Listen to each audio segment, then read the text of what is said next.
Captain Kim Tae-ho wiped the sweat from his forehead as the twin suns of Kepler 442b beat down on the excavation site. 3 months of digging through ancient alien ruins, and finally, they had found something extraordinary. The crystalline data. Cores glowed with an inner light that seemed almost alive, pulsing with information that had waited centuries to be discovered.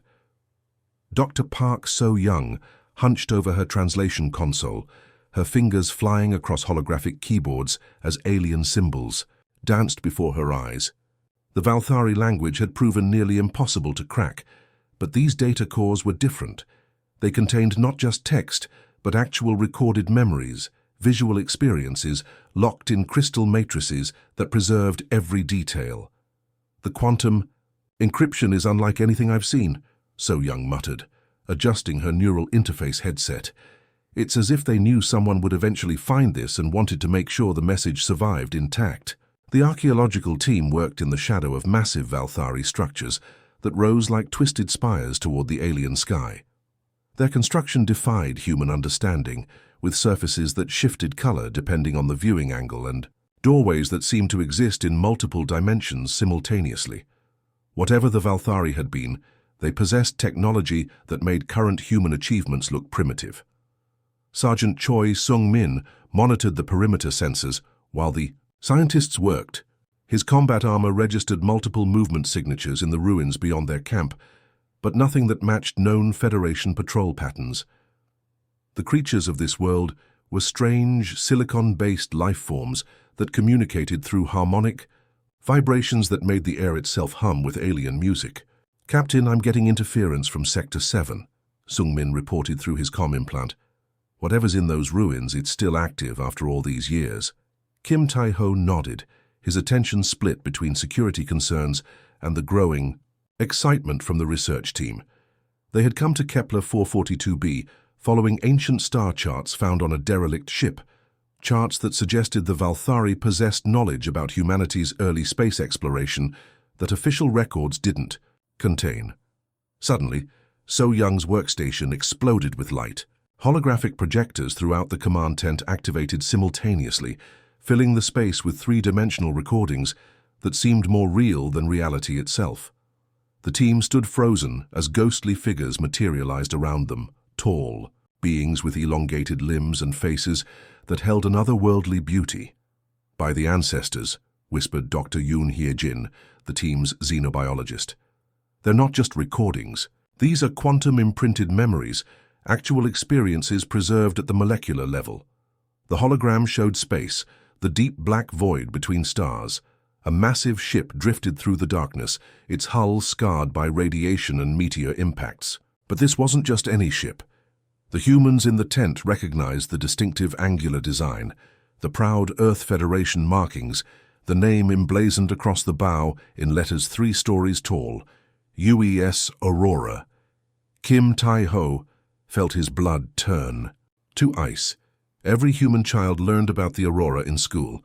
Earth's first-generation ship, launched in 2157 carrying 50,000 brave colonists to establish humanity's first interstellar colony. The ship had suffered a catastrophic navigation failure, drifting into a solar flare that killed everyone aboard. It was humanity's greatest tragedy, the disaster that convinced Earth to accept alien help when the Galactic Federation made first contact just months later. But the Valthari recording showed something different. The Aurora hadn't drifted into the solar flare by accident. Small Federation ships, sleek predators with weapons that fired beams of pure energy, surrounded the human vessel. They targeted specific systems with surgical precision, disabling the Aurora's engines and navigation computers while leaving life support intact. "No," So-young breathed, her hands trembling as she enhanced the recording. "This can't be right." The hologram continued its terrible story. Federation ships herded the crippled Aurora toward the solar flare like wolves driving prey toward a cliff. The human colonists sent desperate distress signals, their voices echoing across the centuries as they begged for help that would never come. Children cried in the corridors.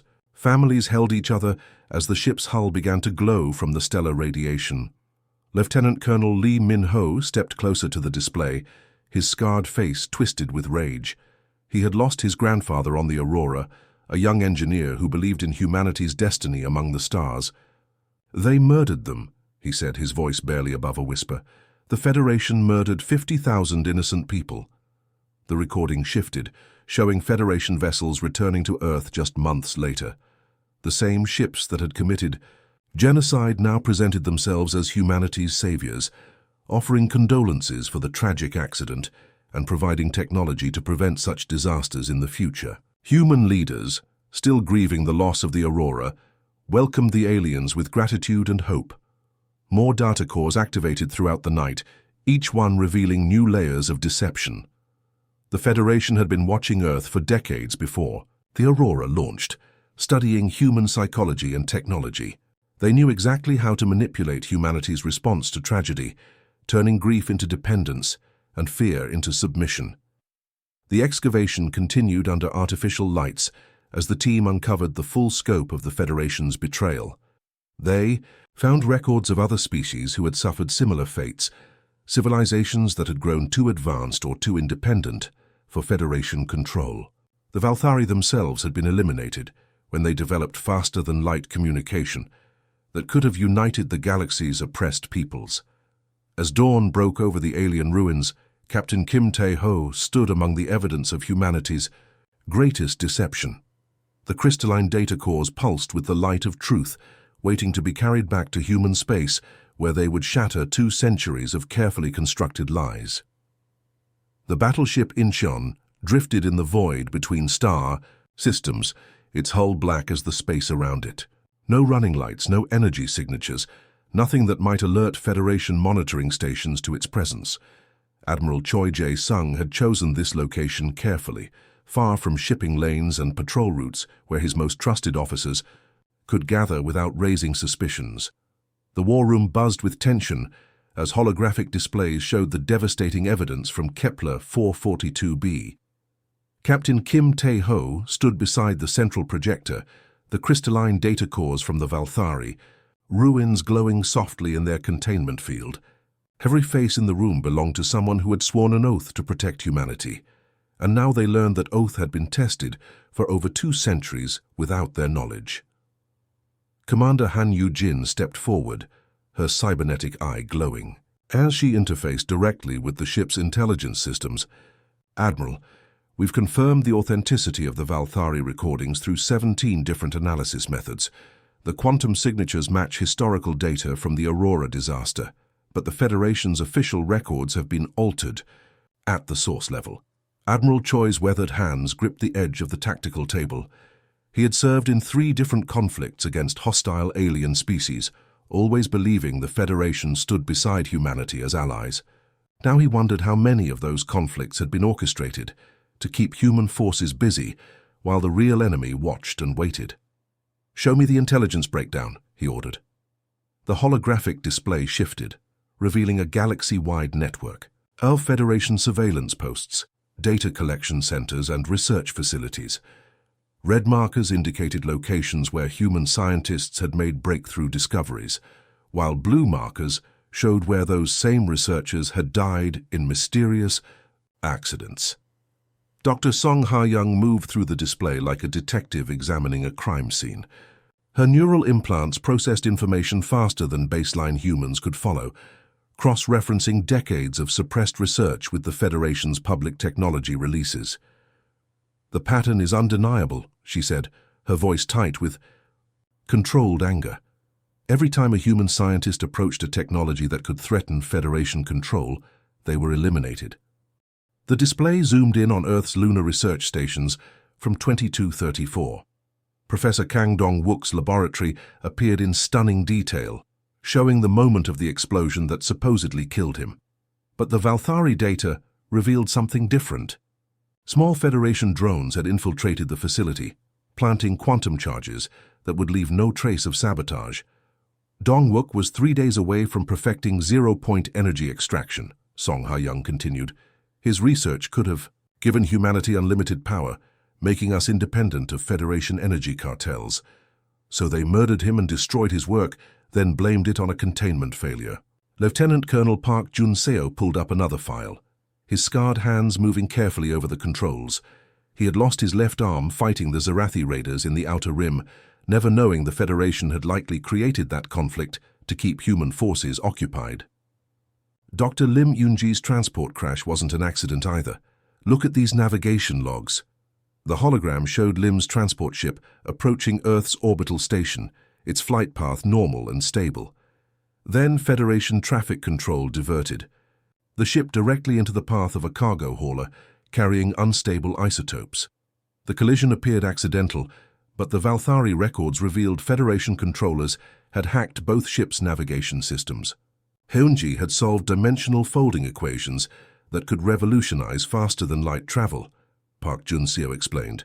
Her work would have made Federation jump gate monopolies obsolete, so they killed her and buried her research so deep that even her own students never knew how close she had come to changing everything. Commander Han Yu-jin's cybernetic implants whirred as she processed more intelligence data. I've identified over 300 similar cases across the last 2 centuries. Human researchers, inventors, and theorists eliminated whenever their work threatened Federation interests. The death rate among our brightest minds is statistically impossible unless someone was actively hunting them. Captain Yun Sung-ho's stealth corvette had spent weeks infiltrating Federation space using advanced cloaking technology that even the aliens couldn't detect. His reconnaissance mission had revealed something far worse than simple suppression of human technology. Admiral, the Federation isn't just controlling our development, they're preparing for our complete elimination. The display showed massive Federation shipyards hidden in the Andromeda Reach, facilities that hadn't appeared on any official charts. Thousands of warships sat in orbital dry docks, their hulls bristling with weapons designed specifically to counter human tactics and technology. Robot factories worked around the clock, producing automated soldiers that could operate in environments where organic beings would die. These aren't defensive preparations, Yun Sung-ho continued. Every ship design, every weapon system, every tactical protocol is optimized for attacking human colonies. They've been planning genocide for decades, maybe centuries. Dr. Song Ha-young interfaced with the ship's computers, her consciousness diving deep into Federation communication, intercepts that Commander Han's team had acquired through quantum hacking.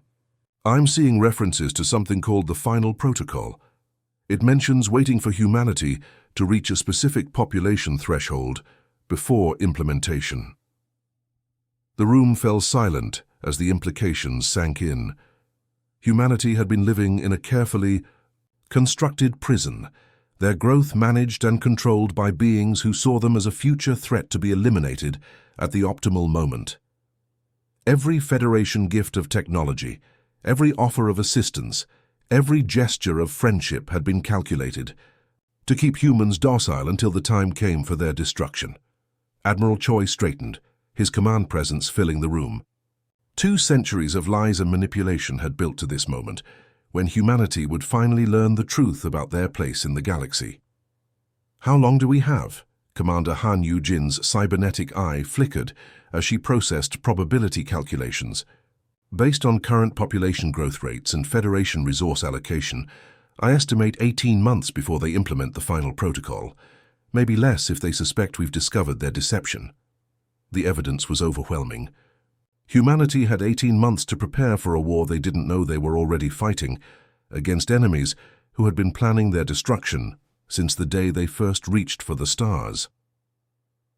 The emergency broadcast reached every human world simultaneously, cutting through regular programming with a priority signal that hadn't been used since the Zerathi Wars. On New Seoul, 3 million colonists gathered in the capital's vast plaza as Governor Bai Min-ji stepped up to the podium, her face grim. With the weight of terrible knowledge, citizens of humanity, she began, her voice carrying across the crowd and through quantum relays to every corner of human space. For 200 years, we have lived a lie. The crystalline data cores from Kepler 442b sat on the podium beside her, their alien glow casting strange shadows across her features. Behind her, massive holographic displays showed the evidence that would shatter everything humanity believed about their place in the galaxy. The crowd fell silent as the truth unfolded before them. On Terra Nova, Admiral Park Hyun-woo watched the broadcast from his command center, deep beneath the planet's military complex.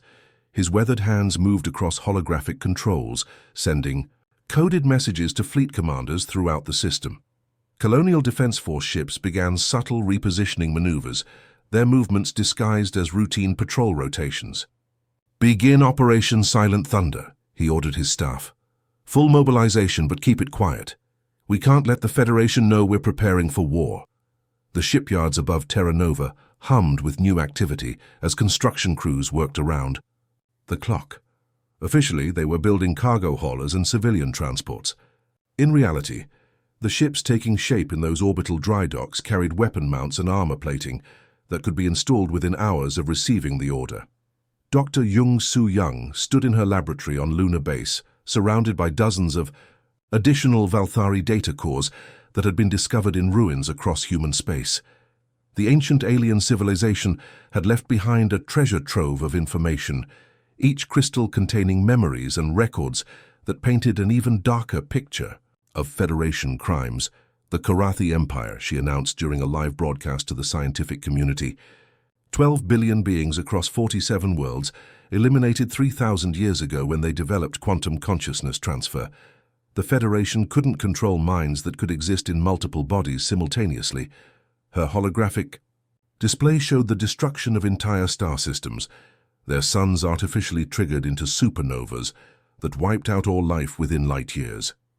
The Federation had perfected genocide on a galactic scale, and humanity was simply their latest target. The Xantharian Collective, the Mistral Confederacy, the Ethereal Communion, Soo-young continued, her voice breaking with emotion. Dozens of civilizations, each destroyed when they became too advanced for Federation control. We're not their first victims, but by every star in the sky we'll be their last. Lieutenant General Kim Woo-jin operated from a hidden base in the asteroid belt, his cybernetic implants allowing him to coordinate with resistance cells across Federation space. Humans who had worked for alien organizations for decades suddenly found themselves transformed into spies and saboteurs, their loyalty to their own species overriding years of conditioning. On the Federation industrial world of Kepler 186f, maintenance, engineer Lee Sang-ho used his access codes to document the massive weapon production facilities hidden beneath the planet's surface. His recordings showed assembly lines producing antimatter warheads specifically designed to crack human colony ship hulls, revealing the Federation's true intentions. "They have enough firepower to glass every human world twice over," he reported through encrypted quantum channels. "But they also have weaknesses. Their automated defense systems have backdoors we can exploit." The Federation Council met in emergency session on their capital world, their alien forms writhing with agitation as they watched human responses to the leaked information. Chancellor Velthara's tentacles coiled around her speaking podium as she addressed the galactic media. "These allegations are fabrications created by human extremist groups," she declared, her translator rendering her words into dozens of languages. "The Federation has been humanity's greatest ally since first contact. We will not allow terrorist propaganda to destroy centuries of peaceful cooperation." But more evidence emerged daily from sources across the galaxy. Captain Nam Ji-hai led a fleet of exploration vessels to worlds the Federation had declared uninhabitable, only to discover massive industrial complexes and weapons storage facilities. Her ship's stealth systems, based on recovered Valthari technology, allowed them to approach undetected. "Gamma Centauri 7, she reported from the bridge of her corvette. "The Federation said this world was toxic to all life. Instead, we found the largest robotic army production facility in this sector of the galaxy. Millions of combat drones all programmed with human genetic markers as primary targets. The underground resistance grew stronger with each passing day. Human miners on asteroid stations began sabotaging Federation equipment. Scientists working in alien laboratories copied classified research data. Even human children in Federation schools started asking uncomfortable questions about the official history they were being taught. On Mars, the colonial militia conducted training exercises that looked routine from orbit but were actually preparation for asymmetric warfare against technologically superior enemies. Veterans of the Outer Rim conflicts shared their knowledge with younger soldiers, teaching them how to fight opponents with better weapons and equipment. The Valthari technology proved to be humanity's greatest advantage. Unlike Federation systems that relied on centralized control networks, Valthari devices were designed for independence and adaptation. Human engineers reverse-engineered quantum processors that could think faster than any Federation computer, stealth fields that bent light around entire ships, and weapons that fired bullets of compressed space-time. Industrial fabricators on every human world began producing military equipment disguised as civilian goods. A hydroponic farming facility on Europa secretly manufactured assault rifles. A luxury spacecraft factory on Ganymede built fighters that looked like racing yachts, but carried enough firepower to destroy Federation cruisers. The awakening spread beyond human space as other species learned about the Federation's crimes. The few surviving members of extinct civilizations emerged from hiding, offering their knowledge and support to humanity's cause. Ancient weapon caches were discovered on dead worlds, their creators long gone, but their tools still functional after millennia. As reports poured in from across the galaxy, one thing became clear. The Federation had grown complacent after centuries of easy victories against primitive species. They expected humanity to react with the same fear and submission that had characterized their previous victims. Instead, they faced a species that responded to betrayal with cold fury and methodical preparation for total war. The stage was set for a confrontation that would determine the fate of every free-thinking being in the galaxy. The attack came at 47 hours, Galactic Standard Time. Federation warships dropped out of hyperspace above every major human world simultaneously, their hulls gleaming with the deadly beauty of predators finally revealing themselves. The aliens had planned this moment for decades, expecting to catch humanity defenseless and unprepared. They were wrong. Admiral Choi Jae-sung stood on the bridge of his flagship as Federation forces materialized around Earth. His weathered face showed no surprise, only grim satisfaction. All units, this is Sword Leader. Execute Order Prometheus. Across the solar system, what appeared to be asteroid mining platforms suddenly unfolded like deadly flowers. Hidden weapon batteries emerged from camouflaged positions throughout the asteroid belt. Cargo ships shed their civilian disguises, revealing sleek hulls bristling with weapons that defied Federation understanding of human technology. The first Federation battlecruiser to enter Earth's orbital space lasted exactly 17 seconds.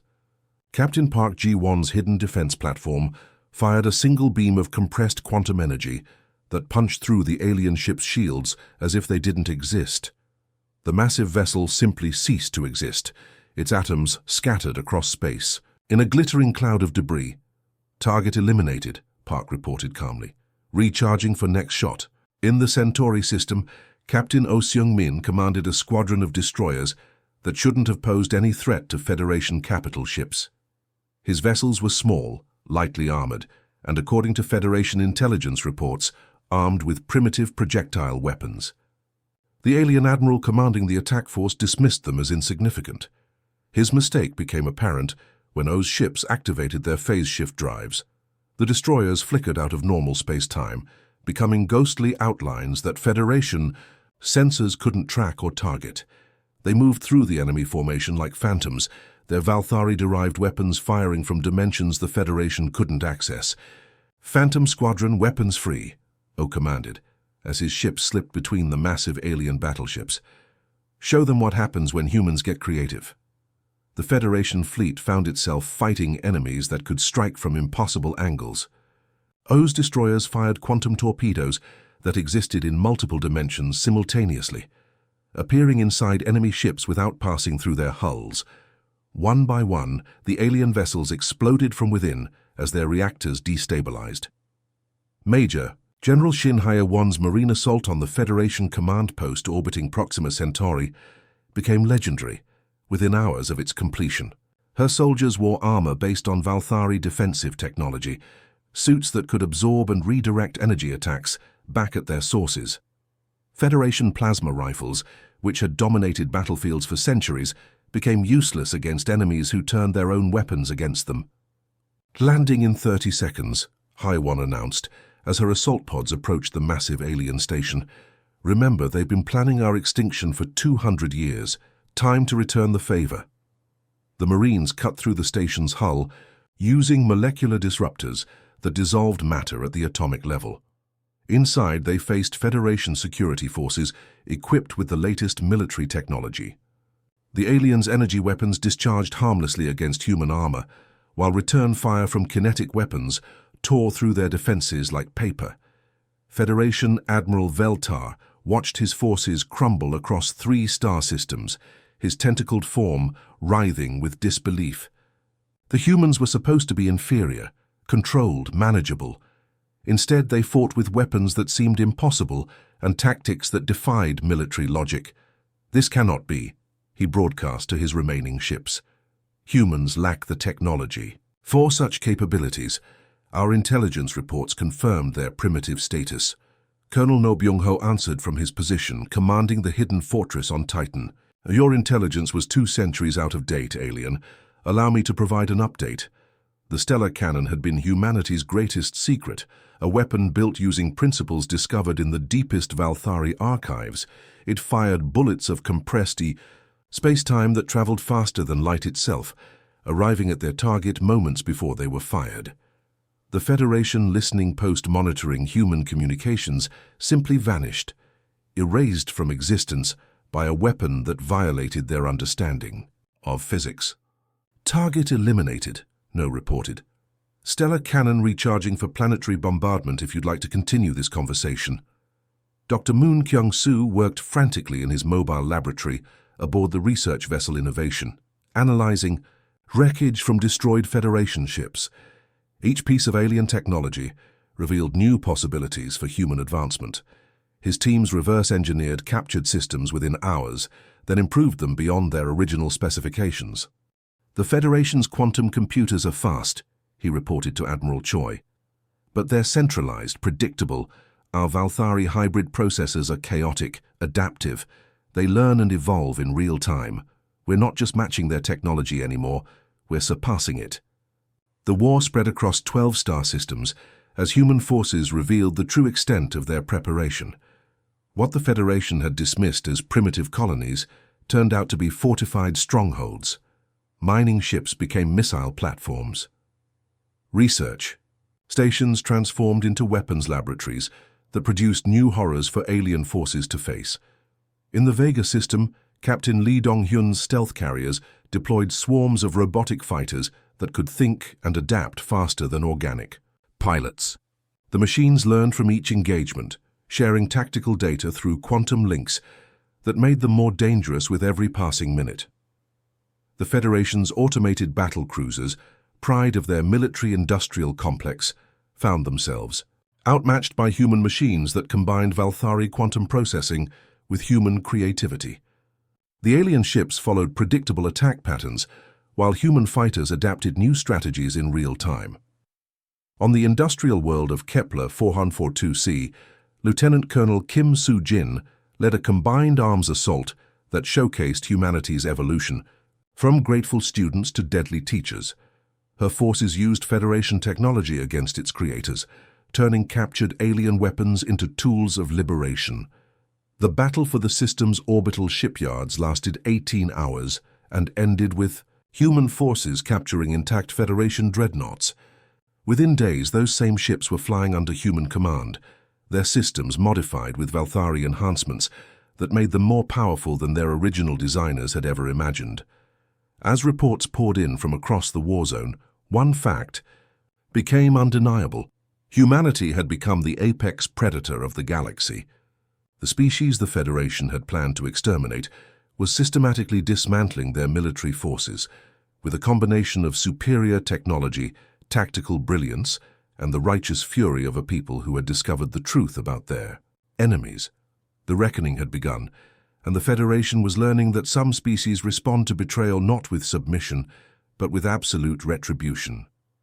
The massive human fleet emerged from hyperspace around Federation Prime like a storm of vengeance made manifest, 5,000 warships arranged themselves in perfect formation, their hulls gleaming with the deadly beauty of predators who had finally cornered their prey. At the center of the armada, the flagship New Aurora blazed with internal light, its name a memorial to 50,000 murdered souls. Supreme Chancellor Zekthara's tentacles writhed in panic as she watched the human forces deploy around her homeworld. The Federation's mightiest defenses, orbital battle stations that had protected the capital for millennia, crumbled under sustained bombardment from weapons that seemed to rewrite the laws of physics with each shot. "Open a channel to the human." "Admiral," she commanded her communications officer, her voice carrying the desperation of a species facing extinction. "We must negotiate terms of surrender." Admiral Choi Jae-sung appeared on the holographic display, his weathered face showing no emotion as he stared at the alien leader who had orchestrated humanity's suffering for 2 centuries. Behind him, the bridge of his flagship hummed with activity as human officers coordinated the systematic destruction of Federation military assets. "Admiral Choi," Zekthara began, her translator struggling to convey the proper tone of submission. "The Federation Council offers complete surrender. We can negotiate terms that benefit both our species. Mercy has always been humanity's greatest strength." Choi's response echoed across every communication channel in the system, his words carrying the weight of 200 years of betrayal and the fury of a species that had finally learned the truth about their place in the galaxy. "Sayo taught us that the universe shows no mercy to the weak," he said, his voice calm but filled with deadly purpose. "Consider this our graduation." The human fleet opened fire simultaneously, their weapons creating a light show that could be seen from the planet's surface. But these weren't random acts of destruction. Every shot was precisely calculated, targeting military installations while carefully avoiding civilian areas. The Federation's orbital defense platforms exploded in sequence, their debris creating artificial meteor showers that painted the sky in brilliant colors. Captain Kim Tae-ho stood on the bridge of the New Aurora, watching as Federation infrastructure crumbled under human firepower. The ship that carried his name honored the memory of Earth's first-generation ship, the vessel whose 50,000 colonists had been murdered to maintain Federation control over humanity. "Status report," he ordered his tactical officer, Lieutenant. "Commander Yoon Mi-rae. All primary military targets destroyed," she reported, her cybernetic implants processing data from hundreds of sensor drones scattered throughout the system. "Federation Fleet Command is gone. Their shipyards are space debris. The only remaining installations are civilian shelters and evacuation centers." Through the bridge's massive viewports, Kim watched as streams of civilian evacuation ships fled the system under human escort. Unlike the Federation, humanity had no interest in harming innocent beings. Their war was with the military and political leadership that had orchestrated genocide, not with alien civilians who had lived under Federation lies, just as humans had. "Doctor." Seo Jae-hoon's voice crackled through the ship's communication system from his mobile laboratory. "Captain, we're detecting quantum signatures from the planet's surface. They're trying to activate some kind of doomsday weapon in the planetary core." Kim's expression hardened. Even facing complete defeat, the Federation couldn't resist one final act of spite. "Deploy the quantum disruptors. I want that weapon disabled before they can turn their own homeworld into a bomb." Specialized human ships, their hulls bristling with Valthari-derived technology, descended toward Federation Prime's surface. Their quantum disruptor beams penetrated through miles of rock and metal, precisely targeting the alien weapon systems, hidden in the planet's depths. Within minutes, the Doomsday device was nothing more than expensive scrap metal. On Lunar Base, the newly formed Human Hegemony Council convened in emergency session. Representatives from every human world participated through quantum communication links, their faces grim as they prepared to pass judgment on their former oppressors. Judge Advocate General Kwon Soon-young stood before the assembled council, her voice carrying across human space as she read the charges. "The Federation leadership stands accused of genocide against 50,000 human colonists aboard the generation ship Aurora. They are charged with systematic assassination of human scientists and researchers over a period of 2 centuries. They are guilty of the complete destruction of dozens of sapient species, throughout galactic history. The evidence was overwhelming. Valthari records, captured Federation databases, and testimony from survivors of extinct civilizations painted a picture of systematic oppression and murder spanning millennia. The Federation had turned genocide into an art form, eliminating any species that threatened their control over galactic civilization. "The verdict is unanimous," Quan continued, her words broadcast to every corner of the galaxy. "Guilty of genocide, systematic oppression, and crimes against sapient species. Sentence: complete dissolution of the Galactic Federation and removal of all Federation leadership from positions of authority." Governor General Park Min-jung, newly elected leader of the human hegemony, stepped forward to address the galaxy. Her words would be remembered for generations as the moment humanity claimed its place as the dominant power among the stars. "Today marks the end of an era of deception and the beginning of an age of justice," she declared. "Never again will humanity bow to alien manipulation. The galaxy will know that humans protect the innocent and punish the guilty without mercy. We offer partnership to those who seek peace, but those who threaten freedom will face the full might of human determination." The final Federation stronghold, a massive fortress hidden in the system's outer asteroid belt, lasted exactly 17 minutes against human assault forces. Major General Song Dae-jung's Marines boarded the facility using teleportation technology that allowed them to appear directly inside enemy defensive positions. The alien defenders, trained to fight conventional boarding actions, found themselves facing enemies who could strike from impossible directions.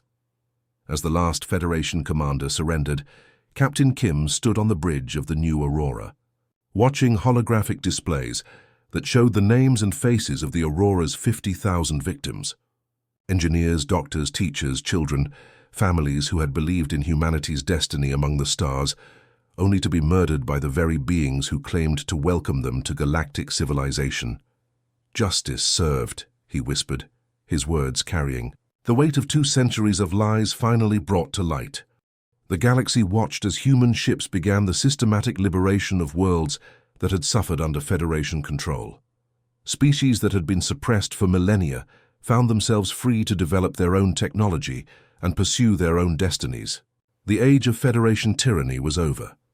Humanity had learned the universe's harshest lesson, that mercy without strength is meaningless, and that sometimes the greatest act of compassion is the complete destruction of those who prey upon the innocent.